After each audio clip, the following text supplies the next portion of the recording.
Hello, my dear student. Today I discuss chapter number 4, material, metal and non-metals.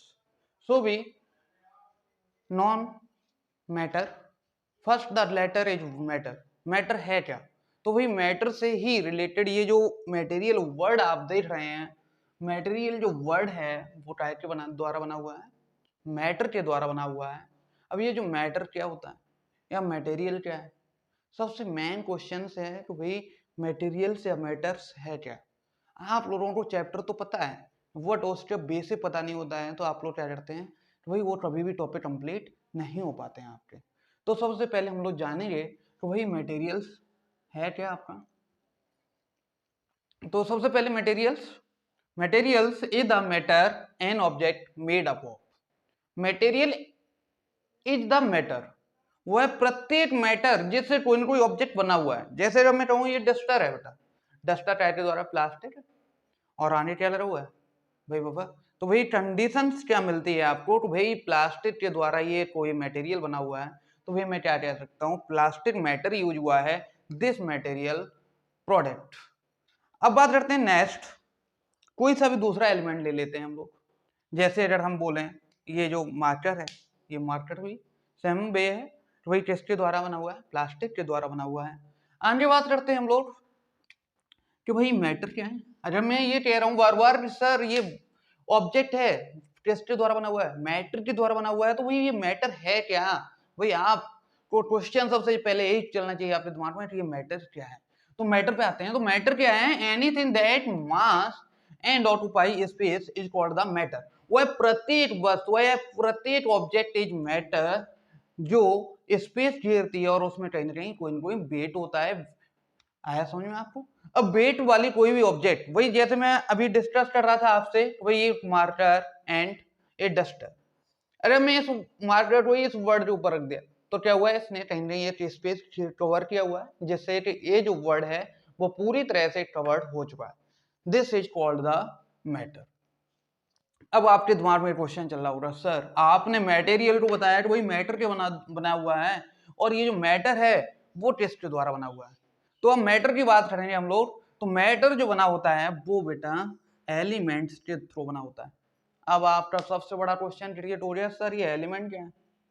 तो element को हम जब समझाएंगे तो एलिमेंट को समझाने से पहले आपको दो एग्जाम्पल दे रहा हूं, उस एग्जाम्पल के थ्रू आपको मैं समझाऊंगा कि भाई एलिमेंट है क्या। तो एलिमेंट्स के बाद जो बन के तैयार होता है कंपाउंड। अभी आपका क्वेश्चन हो रहा है सर एलिमेंट आपने डिस्क्राइब नहीं किया और कंपाउंड की बात कर रहे हैं, जब मुझे एलिमेंट ही नहीं पता है तो कंपाउंड कैसे पता होगा? तो देखिए आपको पहले कंपाउंड क्लियर करना पड़ेगा, कंपाउंड है क्या। वही कंपाउंड के थ्रू हम लोग एलिमेंट को क्लियर कर सकते हैं आराम से। तो कंपाउंड की बात करें तो आप लोगों के सामने एक कंपाउंड लिखा हुआ है मैंने, NaCl। NaCl क्या है? एक कंपाउंड है, दो एलिमेंट का मिश्रण है ये। कौन कौन से एलिमेंट से बना हुआ है? भाई आपने अभी बोला था ना सर कंपाउंड, तो भाई Na क्या है यहाँ पर, समझ लो अच्छे से। Na क्या है यहाँ पर? सोडियम। क्या है ये? सोडियम। और क्लोराइड ये होती है क्लोरीन।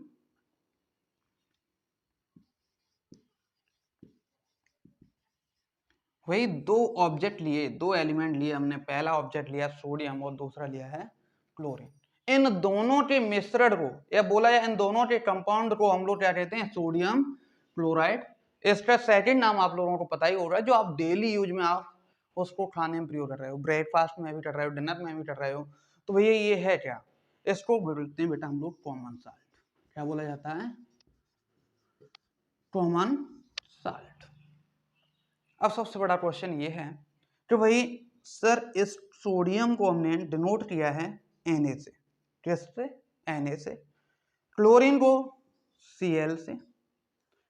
तो ये जो एलिमेंट है बेटा, उन एलिमेंट्स को जैसे हम लोग अपने परिवार में या किसी के भी नाम रखते हैं ना कि भाई इस व्यक्ति को इस नाम से जाना जाता है, उसी तरह से हमारे जितने भी एलिमेंट हैं उनको एक नाम दे दिया जाए, उनको एक सिंबल दे दिया जाए। जैसे S बना दूं तो ये क्या है? सल्फर है। भाई आप लोग भी देखते होंगे आपस में एक शॉर्ट नाम रख देते हैं कि एन के। मेरा नाम जैसे अनिल सर, तो बेटा अनिल सर भी बोलते हैं बच्चे और AY सर भी बोल देते हैं। क्या है ये? शॉर्ट नाम है, नाम तो वही है। वैसे ही इसका सिंबल मिल जाते हैं, तो वही एलिमेंट के कितने सिंबल्स हैं? तो वही जो एलिमेंट हैं वो उनके सभी के सिंबल निर्धारित किए जाएं। अब सिंबल किस बेस पे निर्धारित किए जाएं या बोला जाए ये सिंबल किस तरह से बनाए जाएं, तो ये टॉपिक आपका पूरी तरह से 9th क्लास में जब आप पहुंचेंगे तो 9th में केमिस्ट्री का जो फर्स्ट चैप्टर होगा उसी में आपको बताया जाएगा कि भाई एलिमेंट की खोज कैसे हुई थी, और उसमें तो भाई जो एलिमेंट की खोज तो हुई है और उसके नामकरण किस तरह से किस माध्यम से उनका नाम रखा गया है। अब बात करते हैं सर एलिमेंट, तो अब मेरी समझ में आ गया कि एलिमेंट है क्या, तो एलिमेंट की अब डेफिनेशन भी हम लोग पढ़ लेते हैं। तो एलिमेंट क्या है, a substance which can not be broken down into more simpler substance. वही क्या है, a substance which can not be, एक ऐसा सब्सटेंस है जिसके हम और छोटे छोटे टुकड़े नहीं कर सकते या अन्य छोटे भागों में नहीं बांट सकते। जैसे मैंने अभी बताया था ये क्या था, NaCl कंपाउंड था। Na एक अलग एलिमेंट हो गया और क्लोरीन एक अलग एलिमेंट हो गया। अगर मैं Na को पार्ट करना चाहूं तो क्या पार्ट हो पाएंगे, नहीं हो सकते हैं। तो मैं कह सकता हूं this is an element because they have no particles.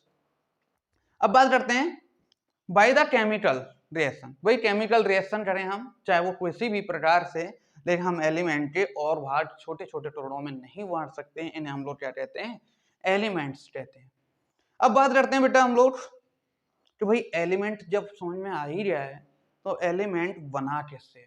अब यहाँ भी ये क्वेश्चन आपके लिए पुट अप कर दिया मैंने, तो भाई एलिमेंट जो हैं वो अब किससे द्वारा बने हुए हैं। पहले हम लोगों ने इस वीडियो में क्या समझा था, सबसे पहले हमने समझा मटेरियल्स। मटेरियल किसके द्वारा बना हुआ है, तो मटेरियल बना हुआ है मैटर के द्वारा। मैटर किसके द्वारा बना हुआ है, तो मैटर बना हुआ है बेटा एलिमेंट्स के द्वारा। भाई जो छोटे छोटे एलिमेंट्स हैं उनके कोई न कोई ऑब्जेक्ट हैं और वो ऑब्जेक्ट भैया किसी एक ऑब्जेक्ट को क्रिएट कर रहे हैं जिसको हमने क्या कह दिया बेटा मैटर। अब बेटा बात करते हैं भाई ये एलिमेंट किसके द्वारा बने हुए हैं, तो एलिमेंट बना हुआ है बेटा एटम्स के द्वारा। किसके द्वारा बना हुआ है, एटम के द्वारा बना हुआ होता है। अब ये एटम्स क्या है, अब एटम की बात करें जैसे हम एग्जांपल लेते हैं अभी गोल्ड के। अगर गोल्ड मीन्स क्या है आपका सोना, वही गोल्ड के अगर मैं एटम्स की बात कर लूं तो सिंपली गोल्ड के ही एलिमेंट मान लो, इस तरह से हमने दर्शाया आपको। ये सब क्या है, गोल्ड के एलिमेंट्स हैं, छोटे छोटे एलिमेंट्स होते हैं, कण होते हैं, उनको हम लोग क्या बोलते हैं, एटम्स बोलते हैं। और ये एटम एक एलिमेंट के एक ही तरह के होते हैं। अब अगर एटम की बात करें तो एटम की खोज डाल्टन ने की थी। वो आपका पूरा चैप्टर एटम की थ्योरी जो आपको मिलेगी वो आपको 9th और 11th में मिलती है। तो भाई जो आपके सिलेबस में है वहां तक ये आपका टॉपिक क्लियर हो जाए। आइए अब हम नेक्स्ट टॉपिक पर चलेंगे इसके, तो भाई एलिमेंट्स की प्रॉपर्टीज क्या है, एलिमेंट को जानेंगे हम लोग। तो देखिए बेटा अब हम लोग एलिमेंट के बारे में बात कर रहे थे अभी तक, तो अब एलिमेंट के बारे में जान लेते हैं कि एलिमेंट के बारे में अभी हम लोगों ने पढ़ाई था। वही एलिमेंट को हम किस तरह से रिप्रेजेंट करते हैं, एक सिंगल एटम को ही दिखाते हैं। अब इसकी कुछ प्रॉपर्टीज हैं, आइए हम जानते हैं। तो एवरी एलिमेंट, प्रत्येक element is represent by a symbol. प्रत्येक एलिमेंट को, जो इतने भी एलिमेंट हैं अभी टोटल कितने 118 एलिमेंट अभी तक खोजे जा चुके हैं, इन्वेंशन हो चुकी है 118 की। तो हम लोग बात करते हैं प्रत्येक एलिमेंट को क्या किया गया है, एक निश्चित सिंबल के द्वारा ही हम लोग रिप्रेजेंट करते हैं, उसको एक सिंबल दिया गया है उसके द्वारा ही हम उसको लिख सकते हैं। सेकंड क्या है इसका, all the element have a separate symbol. प्रत्येक एलिमेंट का एक सेपरेट सिंबल है, वो दूसरे किसी एलिमेंट को रिप्रेजेंट नहीं करेगा। हम दूसरे किसी रिजर्व नहीं कर सकते। जैसे अभी आपकी क्लास है, अरे क्लास में सभी बच्चों के नाम देखेंगे आप लोग, करते क्या है कंप्लीटली, तो भाई एक नाम के 2 बच्चे मिल सकते हैं। वही जैसे मान लो क्लास में प्रांशु नाम के 2 बच्चे हो सकते हैं, बट यहाँ एलिमेंट क्या है, एक सेपरेट सिंबल दिया गया है और उस सेपरेट सिंबल के नाम से कोई दूसरा भी एलिमेंट या दूसरा सिंबल नहीं दिया जाएगा किसी भी दूसरे एलिमेंट को। अब बात करते हैं no two elements, 2 element can have the same symbol. कभी भी क्या लिख दिया मैंने, नो, 2 एलिमेंट का सेम सिंबल कभी हो नहीं सकता है, क्योंकि एक एलिमेंट को हमेशा एक सिंगल वेरिएबल्स दिया गया है, उसी सिंबल के द्वारा उसको रिप्रेजेंट किया जाता है। A symbol is the short way of the right of A element. Element को लिखने के लिए एक शॉर्ट तरीका मिल जाता है सिंबल के थ्रू। अगर सिंबल नहीं है आपके पास तो बेटा क्या होता है कि आप पूरा उसका नाम लिखेंगे। जैसे मैं अभी बोल दूं H, H का मतलब क्या है? हाइड्रोजन। अगर आपको सिंबल पता है तो भैया क्या बोल दिया मैंने? हाइड्रोजन। और नहीं बोल दिया तो भैया फिर आपको पूरा लिखना पड़ेगा HYDROGN। तो भैया ये क्या है? ये इसका पूरा नाम है। अब इसका सिंबल पता है हमें, तो सिंबल के थ्रू हमने क्या लिख दिया इसको? सीधा सीधा H। वही वैल्यू क्या भाई, नाम तो वही है बट इसकी एक शॉर्ट फॉर्म मिल जाती है और एक इजी तरीका होता है कि हम इसके थ्रू हम ले सकते हैं। अब बात करते हैं हम लोग कि the symbol of an element also represent one atom that element. वही जब भी आप किसी भी सिंबल को रिप्रेजेंट कर रहे हैं तो वह केवल सिंबल एक ही एलिमेंट को रिप्रेजेंट करता है, दूसरे एलिमेंट को रिप्रेजेंट नहीं करता है। जैसे अभी मैंने सिंगल हाइड्रोजन लिखा हुआ है तो केवल ये हाइड्रोजन का केवल सिंगल एलिमेंट, वन एलिमेंट की बात कर रहा है, केवल सिंगल एलिमेंट। अगर मैं यहाँ पर 2 लगा दूं तो यहाँ पर कितने हाइड्रोजन के एलिमेंट हो जाएंगे? 2 एलिमेंट हो जाएंगे, 2 हाइड्रोजन के एलिमेंट लिए जा रहे हैं। बट अगर सिंगल लिखा है तो आप क्या समझेंगे? केवल सिंगल एलिमेंट है, तो सिंगल एलिमेंट को ये डिनोट कर रहा है। नेक्स्ट क्या है बेटा? The smallest particles of an element. किसी भी एलिमेंट का सबसे छोटा जो पार्ट होता है वो क्या होता है बेटा? एटम होता है। एटम से छोटा कोई पार्ट नहीं है, तो हम लोग क्या कहेंगे? जो भी एलिमेंट का भी सबसे छोटा पार्ट है उसको हम लोग क्या कहते हैं? एटम कहते हैं। अब आइए आपके लिए कुछ इंपॉर्टेंट एलिमेंट और उनके सिंबल्स हैं जो आप क्लास 8 में लर्न करेंगे, उनको हम आपको रिप्रेजेंट कर रहे हैं स्क्रीन पे, वो भी आप नोट कर लीजिएगा और उसको लर्न कीजिएगा, जिससे जो वो सारे टॉपिक आपके क्लियर हो पाएं जो मैं आपको next metal and non metal में समझाऊंगा। और उसकी मेटल एंड नॉन मेटल की जो फिजिकल प्रॉपर्टीज हैं और केमिकल प्रॉपर्टीज हैं उसको आप लोग अच्छे से समझ सकेंगे। तो मैं कुछ सिंबल आपके शो कर रहा हूँ अभी, तो उन सिंबल्स को आप लोग क्या करें? नोट कर लें अच्छे से और लर्न करें।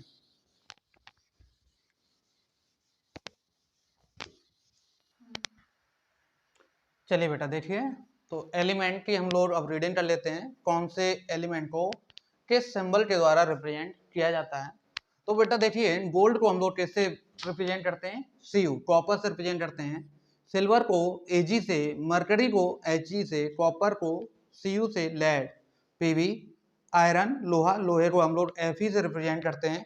पोटेशियम को K से रिप्रेजेंट करते हैं और ब्रोमियम को Br से, आयोडीन को I से और आर्गन जो ये गैस होती है बेटा इसको हम लोग Ar से रिप्रेजेंटेड करते हैं। आगे देखेंगे बेटा हम लोग magnesium Mg, aluminium Al, calcium Ca और manganese Mn, cobalt Co, hydrogen H, oxygen O, oxygen को O से बेटा और क्लोरीन को Cl से। ये मैंने आपको बहुत ही कम लिखाए हुए हैं, मतलब ये सम है, बहुत कम है, कुछ ही लिखा है आपको, जबकि अभी तक टोटल 118 एलिमेंट हैं जो आपको 11th और 12th में कंप्लीटली रीडिंग करने के लिए मिलते हैं। बट अभी हमें कुछ की एलिमेंट की जरूरत है तो हमने कुछ ही लिखे हुए हैं, इनको आप लोग लर्न कर लीजिएगा, जिससे जब नेक्स्ट टॉपिक में आपको फिजिकल प्रॉपर्टी और केमिकल प्रॉपर्टीज आपको बताऊंगा मेटल की, तब आपको प्रॉब्लम ना आए। अब हम बात कर लेते हैं जो हमारा नेक्स्ट टॉपिक है। अब हम लोग आते हैं चैप्टर पे, जो आपका चैप्टर है मैथ। अभी तक जो हम लोगों ने स्टडी किया है, काफी टाइम से हम लोग स्टडी कर रहे हैं, तो ये जो स्टडी किया हमने matter, materials, about the element, atoms are the main basis of the materials. भाई ये आपका बेस तैयार हुआ है अभी। अब बेस के बाद हम लोग चलेंगे हम लोग मेटल्स पर एंड नॉन मेटल्स पर। तो आइए देखते हैं हम लोग मेटल्स क्या हैं। तो जो भी मेटल्स हैं उनके हम लोग पहले प्रॉपर्टी की बात करते हैं। हम लोग पहली प्रॉपर्टी हमने दी रही है मेलेबिलिटी। मेलेबिलिटी की प्रॉपर्टी का मतलब होता है तो वह एक ऐसी प्रॉपर्टी जिसमें हम किसी भी मेटल को हम्बरिंग करते हैं, तो बेटा जो भी मेटल्स हैं वो बेटा छोटे छोटे टिनी पार्टिकल्स में विभाजित नहीं होती हैं। They are change into the thin sheets, मतलब वो इस शीट का प्रसार का रूप ले लेती हैं। जैसे कि अगर मैं अभी कहता हूँ तो वही जैसे ये मार्कर है या पेन है मेरे पास, अगर हम इसको हथौड़े से तोड़ते हैं, पीटते हैं, तो क्या होगा बेटा? ये छोटे छोटे टुकड़ों में टूट जाएगा।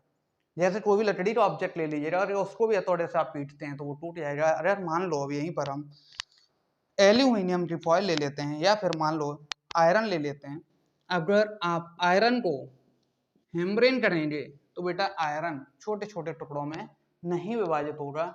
यह क्या होगा बेटा, जब आप हथौड़े से बार बार हेम्ब्रेन करेंगे तो यह छोटी छोटी मतलब एक विस्तार ले लेगा, इस शीट के तौर पर बनके तैयार हो जाएगा।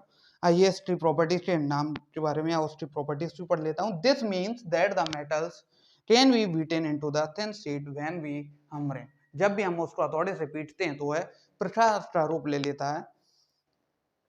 अब इसकी दूसरी जो प्रॉपर्टी है, अब उसको हम लोग ऊपर से अभी लिखना स्टार्ट कर रहे हैं तब बताते हैं आपको।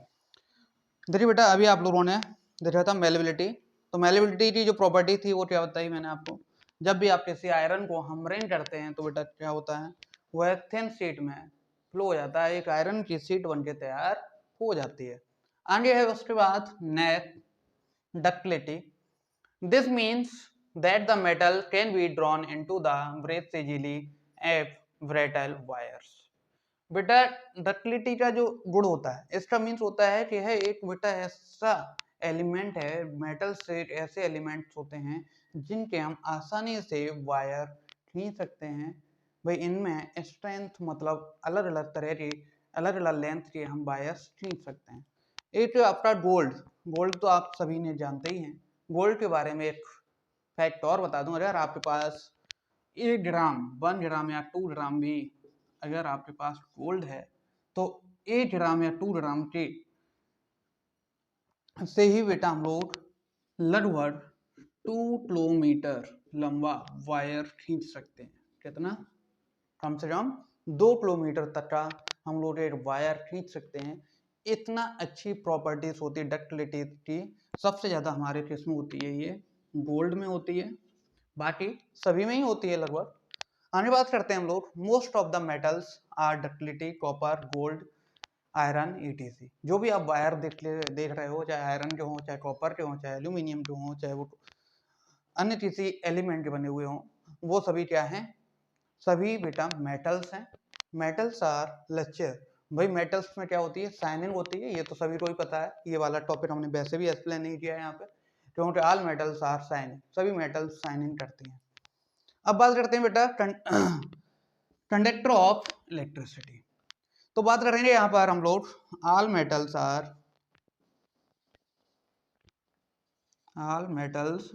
Are good conductor of electricity.